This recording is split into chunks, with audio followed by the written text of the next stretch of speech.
Ano na? DWIZ, kamangha-manghang balita. Alam mo ba, paring Joel, Hindi pa pare, hindi pa At ako ito na alam. nga, paring Joel, malalaman mo na. Sa Japan, may isang trabaho na babayaran ka para matulog. Saktong-sakto sa Ghost Month ang plot twist dito dahil isang gabi kang matutulog sa isang pinaghihinalaang haunted house o Jikobuken, ang mga lugar kung saan may namatay na tao kapalitang halos 35,000 pesos.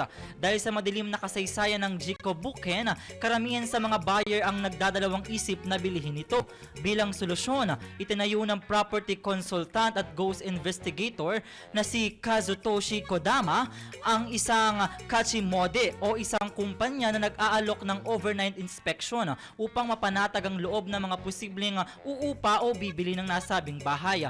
Kung wala namang maitalang kakaibang aktibidad sa mga electromagnetic field meters, video cameras at iba pang kagamitan, ay maglalabas na sila ng sertipikasyon bilang garantiya na walang multo sa naturang bahay.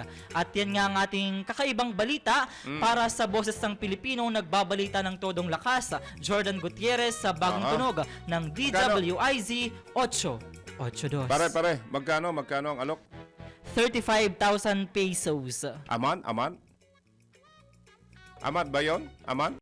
Per session siya. Per Kung session. matutulog ka doon ng isang session, may 35,000 ka pa rin, Joel. Kahon.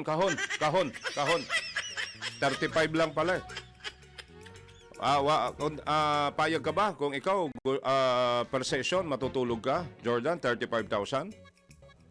Pagkasama ka, payag ako. Di na pare. Okay na tayo pare. Oo, okay na tayo. Alright, Sige, maraming salamat. maraming salamat Jordan.